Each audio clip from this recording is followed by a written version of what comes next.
नमस्कार दोस्तों, स्वागत है फिर से एक नए वीडियो में। दोस्तों आज हम लोग क्लास 9th का हमारे आसपास के पदार्थ चैप्टर का एनसीईआरटी पाठ्य पुस्तक से चयनित प्रश्न देखेंगे दोस्तों, जो पूरे एनसीईआरटी से चयनित प्रश्न होंगे दोस्तों। और दोस्तों आज से हम लोग एनसीईआरटी क्लास 9th का फिजिक्स, केमिस्ट्री और बायोलॉजी को कवर करेंगे। तो चलिए शुरू करते हैं, क्योंकि आज के समय में जितने भी एग्जाम हो रहे हैं सभी एनसीईआरटी से ही पूछे जा रहे हैं। तो पहला प्रश्न आप लोग के बीच में है दोस्तों कि कणों के बीच सबसे कम आकर्षण बल होता है। कणों के बीच सबसे कम आकर्षण बल किसमें होता है? ऑप्शन है ठोस में, द्रव्यों में, गैसों में, इनमें से कोई नहीं। तो दोस्तों सबसे कम आकर्षण बल गैस में होता है। किसमें होता है? गैस में होता है। और सबसे ज्यादा पूछे तो ठोस में होता है, क्योंकि ठोस के कण आपस में सटे हुए होते हैं। अगला प्रश्न है कि किसी ठोस का सीधे ही गैसीय अवस्था में बदलना कहलाता है। किसी ठोस का सीधे ही गैसीय अवस्था में बदलना कहलाता है वाष्पन, उध्रुपातन, संघनन, संगलन। तो इसका ऑप्शन नंबर बी हो जाएगा उध्रुपातन। क्या हो जाएगा? उध्रुपातन, सब्लिमेशन कहलाता है। नेक्स्ट प्रश्न है कि उध्रुपातज पदार्थ है। ऑप्शन है अमोनियम क्लोराइड, नेफ्थलीन, दोनों ए और बी, इनमें से कोई नहीं। तो इसका सही उत्तर हो जाएगा उध्रुपातज पदार्थ में ammonium chloride, naphthalene. Option number C इसका सही उत्तर हो जाएगा, क्योंकि जो अमोनियम क्लोराइड है और नेफ्थलीन है, कपूर है, नौसागर है, आयोडीन है, यह सभी उध्रुपातन को, सब्लिमेशन को दर्शाता है। नेक्स्ट प्रश्न है कि किसी गैस को द्रवित करने के लिए क्या चाहिए? किसी भी गैस को द्रवित करने के लिए क्या चाहिए? ऑप्शन है उच्च ताप व दाब, निम्न ताप व उच्च दाब, निम्न ताप व दाब, और उच्च ताप व निम्न दाब। तो इसका सही उत्तर हो जाएगा निम्न ताप, यानी लो टेम्परेचर और हाई प्रेशर चाहिए। ऑप्शन नंबर 20 का सही उत्तर हो जाएगा। नेक्स्ट प्रश्न है कि वाष्पीकरण वह प्रक्रम है जिसमें जल वाष्प में बदलता है। जल वाष्प में बदलता है। ऑप्शन है 100 डिग्री सेल्सियस पर, अपने क्वथनांक पर, अपने क्वथनांक से कम ताप पर, कमरे के ताप पर। तो दोस्तों जो पानी गर्म करते हैं तो 100 डिग्री सेल्सियस से कम पर ही क्या होता है? वो उबलने लगता है। तो इसका सही उत्तर हो जाएगा अपने क्वथनांक से कम ताप पर ही क्या हो जाएगा? यह उबलने लगेगा। नेक्स्ट प्रश्न है कि शुष्क बर्फ है। शुष्क बर्फ, ऑप्शन है बिना पानी वाली बर्फ, ठोस कार्बन डाइऑक्साइड, ठोस कार्बन मोनोऑक्साइड, इनमें से कोई नहीं। तो जो शुष्क बर्फ होता है वह ठोस कार्बन डाइऑक्साइड होता है। और ये बहुत ही वीवीआई प्रश्न है दोस्तों, यह बार बार प्रश्नों एग्जामों में पूछा जाता है, प्रश्नों में यह क्वेश्चन आता है। नेक्स्ट प्रश्न है कि कणों के मध्य सबसे कम स्थान होता है। कणों के मध्य सबसे कम स्थान किसमें होगा? गैसों में, द्रवों में, ठोसों में, इनमें से कोई नहीं। तो दोस्तों ठोस के कण होते हैं वो बहुत सटे हुए होते हैं, तो इसलिए सबसे कम स्थान किसमें होगा? गैस में होगा। उसके बाद द्रव में, सबसे जो ज्यादा होगा वो गैस में होगा, क्योंकि गैस के कण बहुत दूर दूर तक होते हैं। नेक्स्ट प्रश्न है कि पदार्थ के कणों के मध्य स्थान होता है, के मध्य आकर्षण बल होता है, में गतिज ऊर्जा होती है, उपयुक्त सभी। तो सभी के सभी कथन यह सही दिया हुआ है कि पदार्थों के कणों के मध्य स्थान होता है, सही बात है, के मध्य आकर्षण बल होता है, में गतिज ऊर्जा होती है। गतिज ऊर्जा का जो फॉर्मूला होता है kinetic energy equal to half mv² होता है। क्या होता है दोस्तों? हाफ mv² होता है। नेक्स्ट प्रश्न है कि निम्न में से पदार्थ नहीं है। ऑप्शन है हवा, गंध, सर्दी, शीतल पेय। तो दोस्तों पदार्थ किसे कहते हैं? जो दुनिया का कोई भी जो वस्तु है वह पदार्थ होगा, जो स्थान घेरेगा, जिसमें भार होगा। तो इसमें जो ऑप्शन नंबर से सी हो जाएगा सर्दी। सर्दी पदार्थ नहीं है। नेक्स्ट प्रश्न है कि तरल कहलाते हैं ठोस व द्रव। तो ठोस जब आ जाएगा तो यह नहीं होगा। द्रव व गैस, ऑप्शन नंबर बी इसका सही उत्तर हो जाएगा। द्रव और गैस दोनों को तरल कहा जाता है। नेक्स्ट प्रश्न है कि जल वाष्प में जो भंडारित ऊष्मा होती है कैसी होती है? जल वाष्प में भंडारित जो ऊष्मा होती है, जल वाष्प में भंडारित ऊष्मा गुप्त ऊष्मा होती है कि विशिष्ट ऊष्मा होती है कि निरपेक्ष ऊष्मा होती है? इनमें से कोई नहीं।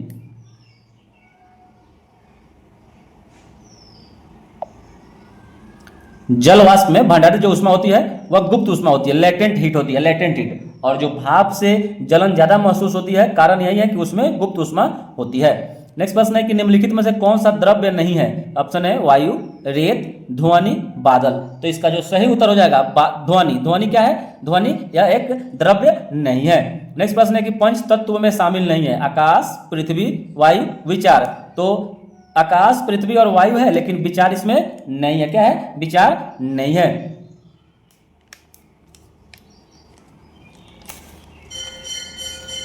विचार, इसका उत्तर हो जाएगा विचार नहीं है। नेक्स्ट प्रश्न है कि निम्नलिखित में कौन अन्य से भिन्न है। ऑप्शन है साहित्य को किलोग्राम में, दाब को पास्कल में, तापमान को केल्विन में, और फिर दिया है तापमान को जूल में। तो दोस्तों तापमान का ऐसा मात्रक केल्विन होता है, यहाँ जूल दिया हुआ है जो ऊर्जा का ऐसा ही मात्रक होता है। तो ऑप्शन नंबर डी हो जाएगा जो अन्य से भिन्न है। नेक्स्ट प्रश्न है कि पदार्थ के संबंध में कौन सा कथन असत्य है यानी गलत है। ऑप्शन है ए कि पदार्थ के कणों के मध्य स्थान होता है, पदार्थ के कणों के मध्य स्थान होता है, तो कणों के मध्य स्थान होता है, सही है। पदार्थ के कणों के बीच कोई बल कार्य नहीं करता है, नहीं करता है, आकर्षण बल, यहीं पर गलत हो जाएगा। ऑप्शन नंबर जो बी हो जाएगा इसका उत्तर सही हो जाएगा। चलिए नेक्स्ट प्रश्न देखते हैं कि निम्नलिखित में से कौन सा कथन असत्य यानी गलत दिया हुआ है। तो इसमें ऑप्शन है कि ठोस CO2 को उच्च ताप पर संग्रहित किया जा सकता है, जो सरासर गलत दिया हुआ है। ऑप्शन नंबर ए ही इसका क्या हो जाएगा, सही उत्तर हो जाएगा। और कपूर को गर्म करने पर गैस अवस्था में बदल जाता है, द्रव में नहीं बदलता है क्योंकि वह ऊर्ध्वपातन को दर्शाता है। एसीटोन का प्रयोग नाखून पॉलिश हटाने के लिए किया जाता है। और ठोस और द्रव की तुलना में गैसों की संपीड्यता यानी उसको दबाया अधिक होती है, यानी संपीड्यता का मतलब उसको आप दबा सकते हैं, अधिक होती है, तो ये सही है। तो ऑप्शन नंबर ए कथन जो है गलत है, लेकिन आपसे पूछ रहा है कि इसमें से कौन गलत है, तो ऑप्शन नंबर आपका ए सही हो जाएगा। नेक्स्ट प्रश्न है कि निम्नलिखित में कौन सा पदार्थ ऊर्ध्वपातन क्रिया को नहीं दर्शाता है। तो दोस्तों ऊर्ध्वपातन क्रिया को CO2, acetone, ammonium chloride, naphthalene, तो CO2, अमोनियम क्लोराइड और नेफ्थलीन दर्शाता है, एसीटोन नहीं दर्शाता है। ऑप्शन नंबर 20 का सही उत्तर हो जाएगा। नेक्स्ट प्रश्न है कि वाष्पीकरण की प्रक्रिया किन कारकों पर निर्भर करती है। वाष्पीकरण की प्रक्रिया किन कारकों पर निर्भर करती है। ऑप्शन ए है तापमान, ऑप्शन बी है आर्द्रता, ऑप्शन सी है पृष्ठतल, ऑप्शन डी उपयुक्त में से सभी। तो इसका सही उत्तर हो जाएगा उपयुक्त में से सभी। नेक्स्ट प्रश्न है कि पानी से भरे मिट्टी के घड़े की बाहरी सतह पर जल के अणुओं का प्रकट होना किस घटना का परिणाम है। तो ऑप्शन है दृढ़ीकरण, ऊर्ध्वपातन, वाष्पीकरण, संघनन। तो दोस्तों इसका सही उत्तर हो जाएगा वाष्पीकरण। क्या हो जाएगा, वाष्पीकरण। नेक्स्ट प्रश्न है कि फारेनहाइट और सेल्सियस पैमाने के ताप में परस्पर संबंध होता है दोस्तों। तो क्या इसका सही उत्तर हो जाएगा दोस्तों, तो इसका सही उत्तर हो जाएगा F बराबर 9/5 in bracket degree Celsius plus 32। तो दोस्तों इसको ऐसे भी लिख सकते हैं कि जैसे आपका सेल्सियस जो होता है C/5 बराबर F माइनस 32/9 बराबर R/4 बराबर K माइनस 273/5। तो ये सभी में हो जाएगा परस्पर संबंध, लेकिन आपसे पूछ रहा है कि सेल्सियस और फारेनहाइट में। तो देखिए दोस्तों यहां से गुना करेंगे तो 9C बराबर 5 यहाँ ब्रैकेट में हो जाएगा, तो क्या हो जाएगा 5 अब ब्रैकेट F माइनस 32, जब C सिर्फ निकालना होगा तो क्या हो जाएगा 5/9 हो जाएगा। तो ऑप्शन नंबर ए इसका सही उत्तर हो जाएगा। नेक्स्ट प्रश्न है कि अणुओं की गतिज ऊर्जा का बढ़ता हुआ क्रम है। तो ऑप्शन ए इसका हो जाएगा द्रव से बड़ा गैस, गैस से बड़ा ठोस, गैस से बड़ा द्रव, द्रव से ठोस, ठोस से द्रव, द्रव से गैस, ठोस, ठोस से गैस से द्रव। तो इसका सही उत्तर हो जाएगा ठोस, और ठोस से द्रव, और सबसे ज्यादा गैस। ऑप्शन नंबर सी इसका सही उत्तर हो जाएगा। नेक्स्ट प्रश्न है कि प्रेशर कुकर में दाल शीघ्रता से पक जाती है। खाना भी यहाँ कुछ भी पूछ सकता है कि प्रेशर कुकर में खाना जल्दी क्यों पक जाता है, इसका कारण क्या है। तो कारण दोस्तों दाब बढ़ने से जल का क्वथनांक अधिक हो जाना, ताप बढ़ने से जल के क्वथनांक का कम हो जाना, प्रेशर कुकर के तल का क्षेत्रफल अधिक होना, प्रेशर कुकर में आंतरिक ऊर्जा का क्षय न होना। ऑप्शन नंबर ए हो जाएगा कि जैसे ही दाब बढ़ाते हैं, प्रेशर को बढ़ाते हैं, जल का जो क्वथनांक होता है वह बढ़ जाता है। ठीक है, चलिए नेक्स्ट देखते हैं दोस्तों। ऑप्शन है, प्रश्न है कि हम खुरच सकते हैं ठोस को, द्रव को, गैस को। तो खुरच किसको सकते हैं, ठोस को हम खुरच सकते हैं। नेक्स्ट प्रश्न है कि हम बहुत अधिक संपीड़ित कर सकते हैं ठोस को, द्रव को, गैस को। तो सबसे ज्यादा गैस को हम संपीड़ित कर सकते हैं। नेक्स्ट प्रश्न है कि किसका आयतन निश्चित होता है, आकार नहीं। तो आयतन निश्चित, आकार नहीं दोस्तों।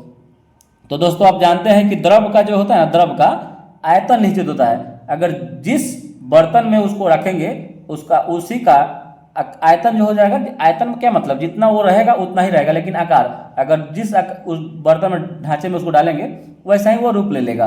ठीक है, तो आयतन उसका निश्चित होता है, आकार नहीं द्रव का होता है। नेक्स्ट प्रश्न है कि बर्फ का गलनांक 0 डिग्री लिया गया है फारेनहाइट पैमाने में, केल्विन पैमाने में, सेल्सियस पैमाने में। तो 0 डिग्री सेल्सियस जो लिया गया है वह सेल्सियस पैमाने में लिया गया है। नेक्स्ट प्रश्न है कि आकार व आयतन निश्चित नहीं होता है। तो आकार और आयतन दोनों अनिश्चित होता है, किसका? गैस का होता है। किसका होता है? गैस का होता है।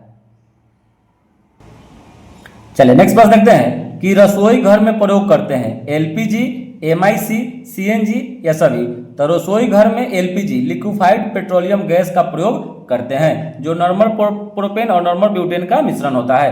नेक्स्ट प्रश्न है कि वाहनों में प्रयोग की जाती है। वाहन में एलपीजी, एमआईसी, सीएनजी। तो सीएनजी का प्रयोग करते हैं वाहनों में, और सीएनजी का मतलब होता है कंप्रेस्ड नेचुरल गैस। नेक्स्ट प्रश्न है कि बर्फ का गलनांक, यानी बर्फ का जो गलनांक होता है वह कितना होता है? 100 डिग्री सेल्सियस ऑप्शन है, 273 केल्विन, 273 डिग्री सेल्सियस और 373 केल्विन। तो इसका जो सही उत्तर हो जाएगा दोस्तों 273 केल्विन, 273 केल्विन होता है। नेक्स्ट प्रश्न है कि जल का क्वथनांक, जल का क्वथनांक जो होता है वह कितना होता है? तो जल का क्वथनांक 373 केल्विन होता है, 373 केल्विन होता है, या 100 डिग्री सेल्सियस होता है। नेक्स्ट प्रश्न है कि गर्मियों में घड़े का जल निम्नलिखित प्रक्रमों में से किसके कारण ठंडा हो सकता है? ऑप्शन है परासरण, विसरण, वाष्पोत्सर्जन और वाष्पन। तो ये हो जाएगा इसका सही उत्तर वाष्पन के द्वारा होता है। नेक्स्ट प्रश्न है कि निम्न में से कौन द्रव्य नहीं है? ऑप्शन है कांच, लकड़ी, प्रकाश, दूध। तो प्रकाश जो है यह द्रव्य नहीं है। नेक्स्ट प्रश्न है कि अनिश्चित आकार वाले पदार्थ कहलाते हैं। तो अनिश्चित आकार जो होता है वह द्रव और गैस दोनों का होता है, तो यह द्रव और गैस कहलाएंगे। नेक्स्ट प्रश्न है कि निम्नलिखित में से किसकी आकृति तथा आयतन दोनों अनिश्चित होते हैं? तो यह हो जाएगा ऑप्शन है मेज, जल, पेंसिल, वायु। तो हो जाएगा वायु का। किसका हो जाएगा? वायु का होता है। नेक्स्ट प्रश्न है कि द्रव की कौन सी अवस्था सदैव विद्युत की सुचालक होती है? तो ऑप्शन है ठोस, द्रव, गैस और प्लाज्मा। तो जो प्लाज्मा है यह पदार्थ की चौथी अवस्था है, और जो प्लाज्मा होती है वह सदैव विद्युत की सुचालक होती है, विद्युत की सुचालक होती है। जो प्लाज्मा होती है सदैव विद्युत का सुचालक होती है। और पांचवा अवस्था बोस-आइंस्टीन कंडेंसेट होता है। नेक्स्ट प्रश्न है कि पदार्थ के अणुओं के मध्य की दूरी होती है। पदार्थ के अणुओं के मध्य की दूरी होती है। ऑप्शन ए में है गैसीय अवस्था में न्यूनतम, द्रव अवस्था में अधिकतम, ठोस अवस्था में न्यूनतम और द्रव अवस्था में न्यूनतम। ऑप्शन नंबर सी इसका हो जाएगा ठोस अवस्था में न्यूनतम होता है। नेक्स्ट प्रश्न है कि द्रव की गैसीय अवस्था में होती है अधिकतम गतिज ऊर्जा, अधिकतम स्थितिज ऊर्जा, न्यूनतम गतिज ऊर्जा, उपयुक्त में से कोई नहीं। तो जो द्रव की गैसीय अवस्था होती है उसमें अधिकतम गतिज ऊर्जा होती है। क्या होती है? अधिकतम गतिज ऊर्जा होती है। नेक्स्ट प्रश्न है कि निम्नलिखित में से कौन सा कथन सत्य है? ऑप्शन है कि ठोस में अंतराण्विक अवकाश द्रव एवं गैस की अपेक्षा अधिक होता है, द्रव में ठोस की अपेक्षा अंतराण्विक अवकाश कम होता है, गैस में अंतराण्विक अवकाश ठोस तथा द्रव की अपेक्षा कम होता है, और ठोस में अंतराण्विक अवकाश द्रव एवं गैस की तुलना में सबसे कम होता है। तो इसका सही उत्तर हो जाएगा सबसे कम होता है। नेक्स्ट प्रश्न है कि किसी गैस के अणुओं की औसत गतिज ऊर्जा होती है। तो किसी गैस के अणुओं की जो औसत गतिज ऊर्जा होती है इसी पदार्थ के द्रव के अणुओं से अधिक होती है। नेक्स्ट प्रश्न है कि द्रव को गर्म करने पर उसके कण दूर दूर हो जाते हैं। द्रव के कण को गर्म करेंगे तो उसके द्रव को गर्म करेंगे तो उसके कण दूर दूर हो जाएंगे। नेक्स्ट प्रश्न है किसी ठोस को उसके गलनांक पर गर्म करने पर तापमान में वृद्धि नहीं होती है। तापमान में वृद्धि नहीं होती है। नेक्स्ट प्रश्न है कि जिस ताप पर द्रव का वाष्प दाब वायुमंडलीय दाब के बराबर हो जाता है उस ताप को क्या कहा जाता है? तो वायुमंडलीय दाब के बराबर हो जाएगा। ऑप्शन है हिमांक, क्वथनांक, गलनांक, क्रांतिक ताप। तो इसको क्वथनांक कहा जाता है, बॉइलिंग पॉइंट कहा जाता है। नेक्स्ट प्रश्न है किसी ताप पर गर्म किए गए बिना द्रव की सतह से अणुओं के धीरे धीरे वायु में मिलने की क्रिया को क्या कहा जाता है? तो इसका सही उत्तर हो जाएगा इसको वाष्पन यानी वाष्पीकरण कहा जाता है। नेक्स्ट प्रश्न है कि जमने की प्रक्रिया में क्या होता है? तो जमने की प्रक्रिया में उसके अंतराण्विक अवकाश होता है जो कम हो जाता है। अंतराण्विक अवकाश जो होता है वह कम हो जाता है। नेक्स्ट प्रश्न है कि ऊध्रुपातन विधि के द्वारा शुद्ध किया जा सकता है इसमें से किसको? नौसादर, नमक, सल्फर, पेट्रोल। तो यह नौसादर को किया जा सकता है। नेक्स्ट प्रश्न है कि जब पानी में नमक मिलाते हैं तो इसके क्वथनांक पर क्या प्रभाव पड़ता है? तो इसके क्वथनांक पर जो प्रभाव पड़ता है वह बढ़ जाता है। क्या होता है? बढ़ जाता है। नेक्स्ट प्रश्न है जल को 0 डिग्री सेल्सियस से 100 डिग्री सेल्सियस तक गर्म करने पर जल का आयतन पर क्या प्रभाव पड़ता है? तो दोस्तों आप जानते हैं कि 4 डिग्री सेल्सियस पर जल का जो घनत्व होता है, घनत्व वह मैक्सिमम होता है। क्या होता है? मैक्सिमम होता है। और आयतन जो होता है वह मिनिमम होता है। क्या होता है? मिनिमम होता है। तो आयतन मिनिमम होता है और जो डेंसिटी घनत्व होता है वह मैक्सिमम होता है। तो दोस्तों आप जानते हैं कि घनत्व बराबर द्रव्यमान बटा आयतन होता है। तो क्या होगा? 0 से 100 पर जाएंगे तो पहले घटेगा फिर बढ़ेगा। नेक्स्ट प्रश्न है कि संघनन क्या है? तो संघनन वाष्प का द्रव में परिवर्तन होना संघनन कहलाता है। वाष्प का द्रव में परिवर्तन ही संघनन कहलाता है। नेक्स्ट प्रश्न है कि निम्नलिखित में कौन ऊध्रुपातज पदार्थ नहीं है? तो अमोनियम क्लोराइड है, कपूर है, नेफ्थलीन है, जबकि सोडियम क्लोराइड जो है वह नहीं है। नेक्स्ट प्रश्न है कि वाहनों में ईंधन के रूप में प्रयोग की जाने वाली संपीड़ित प्राकृतिक गैस का जो पूर्ण रूप होता है वह कंप्रेस्ड नेचुरल गैस होता है। क्या होता है?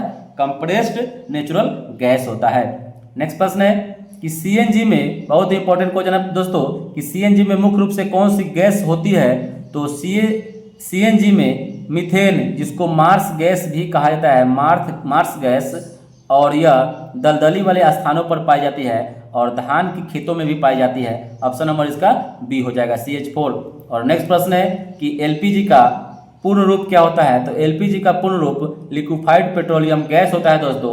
और यह आज पहला चैप्टर का लगभग 22 और 31 53 प्रश्न टोटल कंप्लीट हुआ दोस्तों। फिर कल मिलेंगे दूसरे चैप्टर को लेकर। तब तक के लिए धन्यवाद दोस्तों। और वीडियो को ज़्यादा से ज़्यादा आप लोग लाइक और सब्सक्राइब कर दीजिएगा चैनल को, और लाइक शेयर भी कर दीजिएगा दोस्तों वीडियो को।